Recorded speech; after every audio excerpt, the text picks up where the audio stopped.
alhamdulilah lay wax alhamdulilah ci ba ñu gañee Mali sunu voisins yi qualifié demi-finale Coupe d'Afrique des Nations loolu moo nekkoon objectif yi mooy qualifié qualification boo xam ne newoon naa leen Mali dañ leen di nax gañe leen mooy que ñoom dañuy ñëw ngir wujjante dañuy ñëw ngir rivalité boobu ñu indi nag sunu joueurs yi expérience bi ñu am ak maturité bi ñu am dañuy fexe ba merloo leen génne leen ci terrain bi la preuve Sadio Mané notre leader technique fexe na ba génnee Bissouma ci match bi mooy que première action bi ñu am ba Sadio Mané xaw ko buuq ci bal bi noonu merloo ko nuyu ko Bissouma bañ Sadio Mané feneen fa mu ko génnee ci match bi mooy que petit pont bi mu ko def yaali boobu koo ko def danga koy wàññi waa ji taakale ko jël fa zone rythme mu wàññeeku nag moo nekkoon organisateur bi moo doon def lépp bali ci tànkam la daan jaar ba mu génnee nag Mali dafa am problème parce que Sadio Mané joxee zone ba rythme mu wàññeeku Idrissa Gana Gueye ne Sadio doo ma gën a gore feelu ko ci beneen wet gi mooy lan jox ko rouge bisaab bi mu génn complètement ñoom ñu nekk en infériorité numérique avant dugal nañ leen gaa mais infériorité numérique bi permettre nañu à ce que ñu mën a gën a tenir bal bi malgré ñoo leen dominer du début à la fin mais Mali à tout moment mën na fipp nag am na ay talent offensif yu mu yore ci noonee nag ñu gagné leen avec la manière avec un très grand Krépin Diatta ne woon naa leen bu leen tiit bu leen ragal match bi dañ koy gagné amul sëriñ amul dara ci biir terrain bi la yeete def nañ ko félicitations El Hadj Malick Diouf Krépin Kalidou Koulibaly Sadio Iliman Gana Gueye ñoom ñëpp mënoon lim du ma fi jógee am leen jàmm jaajëf. Alhamdulillah, on est en demi-finale. Mon ami, on est en demi. Alhamdulillah, on est en demi-finale. Félicitations à tous les Lions, félicitations aux joueurs, félicitations aux coachs, félicitations à vous les Sénégalais. Hein? L'essentiel c'était la victoire. Am nañ ko essayé dañuy ñibbi dallu ji xaar Côte d'Ivoire ak Égypte kan lañ ci am inshallah rabbi mais comme ni ma leen ko waxoon y a des choses à améliorer. Nañuy teel a rek tey y a des choses à améliorer. Non, Reus yow yaa ma gën a xam ne y a des choses à améliorer. Pas de suite balle boobu noonu balle de but la il a fait un match correct. Il a fait une très belle entrée. Mais il faut qu'on se dise la vérité caractère bi moo des. te lii nii looy gën a dem ci compétition bi niveau bi day gën a yëg. Face à des adversaires redoutables tey ji Côte d'Ivoire nga war a wala Égypte am na ci erreur yoo xam ne duñu la ko pardonné Maliens yi waroon nañ leen a mën a génne ci match bi bu yàgg action pas décisive boobu noonu na ko passe Serigne Ndiaye nañ gën a collectif parce que pression bi ñu nekk ci fin temps bi yëpp loolu moo ñu ko yóbbee nañ am capacité wu di teel a plier match yi c'est très important sinon on rectifie et on avance quoi. maa ngi gars yi alhamdulilah l'essentiel c'est la victoire gagné nañ 1-0 mënoon score yi mënoon na gën a bëri ñoom mi li mu wax dëgg la action pas décisive mënoon na ko passe Serigne Ndiaye nang mu dugal ko ñu voilà match bi jeex mais voilà on prépare demi-finale ñu xaar Égypte wala Côte d'Ivoire kan moo war a ñëw inchallah. On rectifie et on avance. Il y a toujours des choses à améliorer. Toujours des choses à améliorer. Alhamdulillah. Voilà, c'était compliqué, c'était dur. Parce qu'il y a malgré on était en supériorité numérique. Mais je pense que le plus important c'était la victoire. Voilà, on est qualifié en demi-finale. Et wallah, je suis fier les gars. Je suis très très fier. Voilà, tout le monde dit voilà, voilà, on doit être derrière l'équipe chaque jour, peu importe ce qui se passe. Voilà, dans le jeu, voilà, ce n'est pas du tout satisfaisant, mais compétition là, pas à pas, avec le final, Inch'Allah. Et Khamna Moubani, équipe Bini, Wallahi les gars, ils vont tout donner pour aller en finale. Et ça, j'en suis sûr et certain. Donc les gars, voilà, soutenons l'équipe, voilà, restons derrière l'équipe, voilà, manquons du Andamli, c'est possible les gars. Inch'Allah, on se revoit à Rabat pour la finale. Sénégal. Merci beaucoup. Alhamdulillah les gars. Alhamdulillah. benn match benn kese moo des benn match ñu dem final yàlla pitié benn match kese yàlla may ñu loolu Sénégal def na lii di record Sénégal dugal na 11 bi CAN bi commencé ba léegi record ci benn édition lii di CAN te waroon na ko ëpp gars yi suñu waxantee dëgg ñun suñu attaquant yi dañoo mën a raté loolu rek mooy suñu cat loolu kese mooy suñu cat nit mën a dugalee loolu nit mën a raté en tout cas daal c'est un soulagement à chaque fois aussi on réussit à marquer des buts. man lii du sama problème dóor Mali man du sama problème quoi man sama problème mooy Côte d'Ivoire bii nar a dajante Égypte te Sénégal on a de fortes chances dajante Côte d'Ivoire encore une fois xam nga daje woon nañ bii passé ñu éliminer ñu huitième de finale bii encore bu ñu deful ndànk Côte d'Ivoire lañ nar a amaat te mën naa ne suñu ay bête noire lañu dañ ñoo sonal ñoom fu ñu jàpp dóor ñu quoi fu ñu jàpp dóor ñu man match boobu laay ci. C'est vrai que l'Égypte c'est une grande nation et tout mais Côte d'Ivoire bi ma gis seen CAN bi ñu nekk di réaliser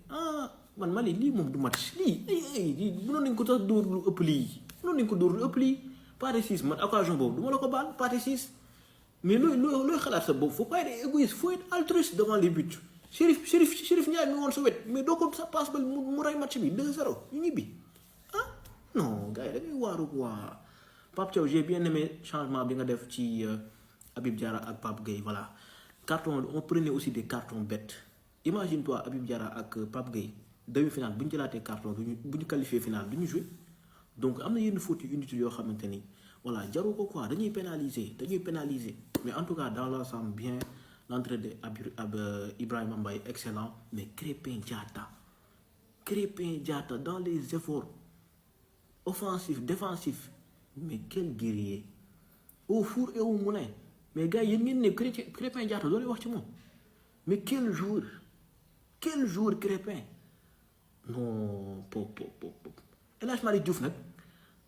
est-ce que yéen a ngi gis football El Hadj Malick Diouf dans ses appels en profondeur dans ses appels de balle nu muy lancer offensivement non mais excellent tey pour man ñoom ñaar ñooy sama meilleur homme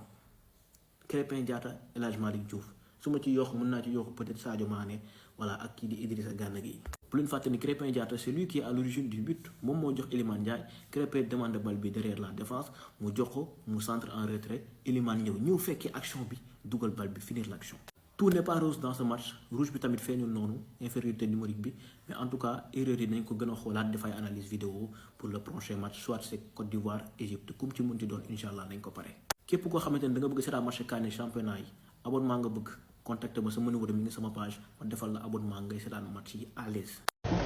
alhamdulilah gars yi alhamdulilah victoire du Sénégal on est en demi-finale gars yi ñu ngi leen féliciter bu baax a baax di féliciter tous les Sénégalais de près ou de loin xam naa ne tey ñëpp ñaanal nañ gaynde yi yàlla may nañu ndam on est en demi-finale di féliciter gaynde yi di féliciter coach Pape Thiaw di féliciter waat gaynde yi di féliciter Pape Thiaw bu baax a baax ñoo ngi ni nag gars yi ci buntu stade bi di soog a génn instant yi day taw bu métti sedd guy ah mais alhamdulilah lépp mbégte la Sénégal moo ñu ñor Sénégal moo ñu ko jaral conditions yi permettre ñu ko pour ñu mën a débriefer match bi mais dañ leen wax teg leen foofu seen baaraam bu ñu yeggee gàlle incha allah dinañ débriefer match bi voilà Sénégal nag gagné na on est content on est en demi-finale et tout mais gars y a des choses à améliorer tey teel nañ dugg ci match bi d'accord bokk na ci lu ñu doon reprocher joueurs yi mais dañoo gis manque de caractère Mali jël na rouge première mi-temps deuxième mi-temps dañ leen waroon a dox seen kaw plier match bi parce que on est le Sénégal on doit s'imposer l'une des meilleures nations de foot tey dañoo war a imposer suñ suprématie surtout adversaire bu fekkee dafa am faiblesse muy lan jël carton rouge waroon nañoo dox ci kawam teel a plier match bi comme ça ñu am moyen de pression mais loolu yëpp ay points la yoo xam ne c'est à améliorer te xam naa ne gars yi nañ ci bàyyi xel surtout action paressise boobu nga xam ne daf koy jox Chérif Ndiaye mu ray ko duñ egg ci pression yi duñ fi nekk sax di sonatu boobu teel a génne Maliens yi ci match bi mais à part ça on rectifie et on avance rendez-vous en demi-finale gars yi bu ñu yeggee gaale dinañ ko gën a toj incha allah. ayca mi nga noonu sama gars yi kontaan continuer rek alhamdulilah ñi ngi santaat rabbi lépp yàlla sunu borom la yàlla gën a ànd ak ñun ndax lii nii rek dafa neex ndax ñuy ñaan sunu borom liñ koy ñaan mu may ñu ko rek loolu ak sant la yàlla nu yàlla gën a jàppale yàlla nu yàlla gën a suturaal gars yi on a fait Sénégal def na lépp match bi nag gars yi match bi mënutoon a yomb match bi dafa am lu bëree lu lalu ci ginnaaw bu kenn taxaw na Sénégal noonu waroon na ma dugal Mali lu ëpp lii wala Sénégal waroon naa def lii déedéet match bi 1-0 yii mënu koo weesu te lii rek la mënoon a demee barke borom Touba Mbacké Mali ko xam Mali xam leen bu baax a baax ci ay fétis xam leen bu baax a baax ci ay bagages Mali match bi jaraleen na leen lu ne kon daanaka lii ñu ci am nii di victoire nan ko sante yàlla bu baax a baax di ñaan yàlla mu dolli ñu te gars yi ñu préparer suñu prochaine match incha allah rabbi man maam Cheikh maa leen ko waxoon te dinaa leen ko waxaat tey ci kàttanu yàlla ak ci mën-mënam Sénégal objectif bi ñu am mooy dina final te dana jëlaat coupe d'Afrique bi indi ko fii Sénégal danañ am deuxième maillot ci étoile bi ñun ñoo leen wax loolu lii objectif bi ñu am nag mooy nan booloo ndoo lépp objectif bi ñu bëgg ak lépp loo xam ne doon ko war a génn ci ay sarax ñun mënuñu lépp de mais ngeen booleel ñu rek ngeen jàppale ñu ngeen teg ñu loxo rek li ñu war a def lépp ñu def ko incha allah rabbi Sénégal dina jël coupe d'Afrique bi man Mame Cheikh maa ngi ci biir déw ma Maroc demaanuma Maroc maa nga fii toog gunge gaynde yi ban jël coupe d'Afrique bi incha allah rabbi mais gars yi nag match bi moom métti na tey mais nan santaat bu baax a baax. cette trio là ça change pas ba Korok ñuy kan ba Korok xaw ma dañuy toog xaw ma dañuy jël kan mais trio bii nii ça change pas le milieu de terrain tellement de stabilité tellement de technicité tellement d'agressivité doo sax comprendre mais l'entrée de Pathé Ciss aussi il faut en parler ainsi vidéo bi pour milieu terrain rek la l'entrée de Pathé Ciss l'entrée de Lamine Camara ça se voit que ni Sénégal a 28 titulaires doy remplaçant de 28 titulaires des titulaires qui sont sur le banc là vraiment des titulaires qui sont sur le banc parce que titulaires de remplaçants ñi ni woy remplaçant dañuy dugg ils font le taf mais Pathé libéré ñu Pathé Ciss libéré ñu mu jeex loolu nga raté wala nga pense que Serigne Ndiaye mais tu as fait un match de malade ton entrée a été juste exceptionnelle Gana Gueye toujours important technicité bi Gana Gueye agressivité bi Gana Gueye nu tudd sax rythme bi en fait comprendre ma Gana Gueye ñaata at la am Pape Gueye aussi qui voulait marquer court que court moom tamit il a tenté je pense que moom mooy Sénégal bi ëpp lu mu dóor tey ci camp yi mais défensivement aussi il a été important wan na ni du ci technique donc wala ay lent ngeen koy kiiwee mais il n'est pas lent te bu jaree dem au charbon dafay dem Habib Diarra aussi ci ay déplacement am Habib Diarra ci technicité bi Habib Diarra ci prise de profondeur bi Habib Diarra ci jeu vers l'avant bi c'est juste incroyable état des rentrées de Pathé Ciss ak ki nga xamante ne mooy Lamine Camara qui ont été juste incroyables rien à dire vraiment tey impact dans l'impact physique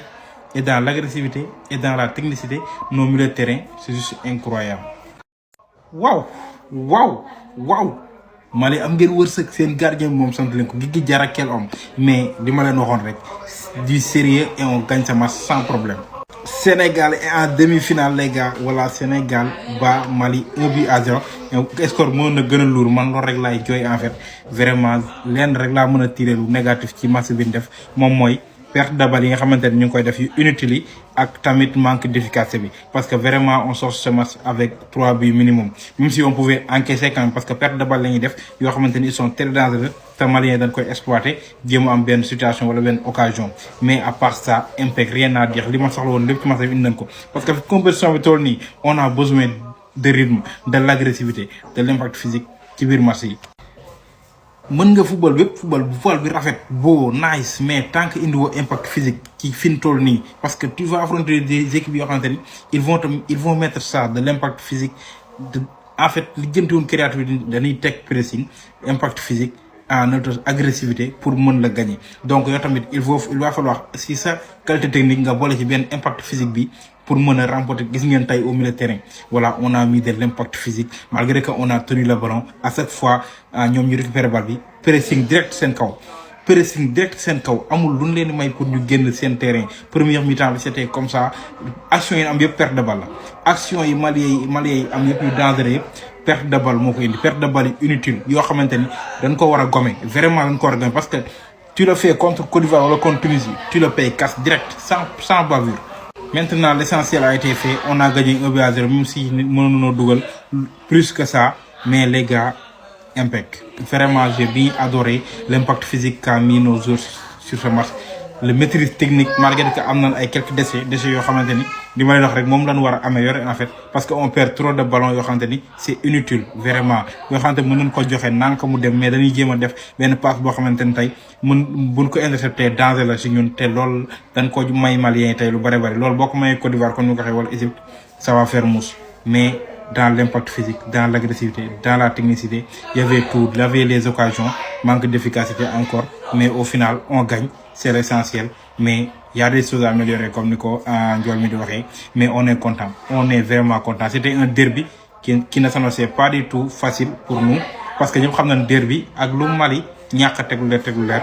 dañ koy jouer voilà maintenant vous savez que dañu ñëw taxaw bloc bas et c'est ce qu'ils ont fait ils ont mis leur bloc bas voilà mais Sénégal day na gën a muus day na waaye wan teg bloc bas ñu ñëw tegal leen benn agressivité boo xamante ni c'est très difficile pour ñoom ñu assoner ay passes génn ci dañoo reculer seen camp ñu yéeg seen kaw def benn ligne boo xamante ni ci milieu terrain lañ ko teg fas yéene leen a pressing pour récupérer balle yi très tôt sur le match et ça nous a fait gagner le match avec la qualité de nos joueurs ça pouvait que marcher avec un Iliman Ndiaye qui est juste extraordinaire voilà sur son côté tous les joueurs ont été top en fait mënoo fay génne forop tay mais juste exceptionnel